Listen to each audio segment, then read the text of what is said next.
un tantinet provocateur, c'est ce qui fait le succès de cette émission. On est classé dans les 10 premières émissions sur plus de 52 000 sur la plateforme radio Blog Talk Radio sur Internet, qui est la plus célèbre plateforme radio du net. Et donc ça mélange ce talk show, l'information, des sujets très sensibles, des sujets parfois tabous dans la société, aussi de l'inspiration. On est là aussi pour faire rire les gens, on est là aussi pour les secouer, pour provoquer l'électrochoc et pour redéfinir le concept de l'évitude. Voilà, alors moi, une question, vous avez parlé de projet de réenracinement. Alors comment ça se passe lorsque vous accueillez donc ces Africains issus de la diaspora, et surtout vous avez un pins représentant une panthère noire. Êtes-vous embrassez-vous les idées des Black Panthers, parce que lorsqu'on voit une panthère noire, on pense directement à cette entité de l'activisme noir aux États-Unis. Alors clairement et simplement, on ne va pas y aller par quatre chemins, je suis le représentant francophone de l'organisation New Black Panther Party, qui a été créée en 1989, qui n'est pas liée directement aux Black Panthers originels, qui eux étaient beaucoup plus axés sur la politique intra-américaine, révolutionnaire noire mais intra-américaine, mais qui s'inscrit beaucoup plus sur le panafricanisme, sur le retour aux sources de la terre-mère, que Stokely Carmichael qui était là, les anciens membres des Black Panthers se prenaient lui aussi, puisqu'il est rentré en Afrique, en Guinée et au Ghana.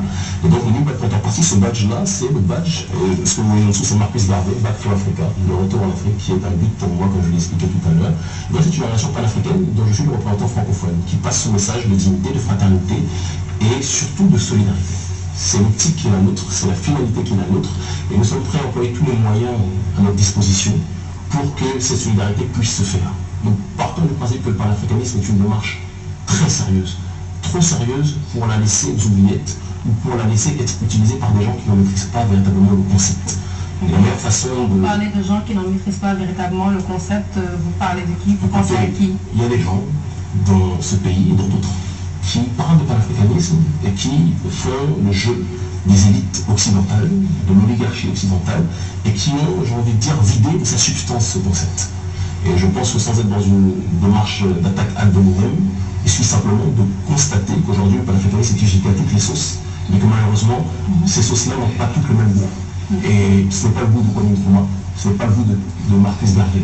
Ce Back to Africa là, ce n'est pas ce goût du retour aux sources, c'est de la compréhension de soi. Et nous, c'est dans cette démarche qu'on se situe, on essaie d'être dans la concrétisation. Non seulement on essaie, mais on l'est aujourd'hui. Et la meilleure des concrétisations, c'est de montrer qu'on est sur le terrain social présent. Beaucoup de discours, c'est bien, mais beaucoup d'actions, c'est mieux. Et donc la radio, la démarche du Black Panther Party que je représente sur le terrain francophone, et la Société africaine mosaïque sont trois axes, on est dans une démarche tricéphale, trois têtes, mais pour un même corps, qui est la reconstitution, la reconsolidation du continent africain, avec nos modestes moyens. Dernière question, Kémy Seba.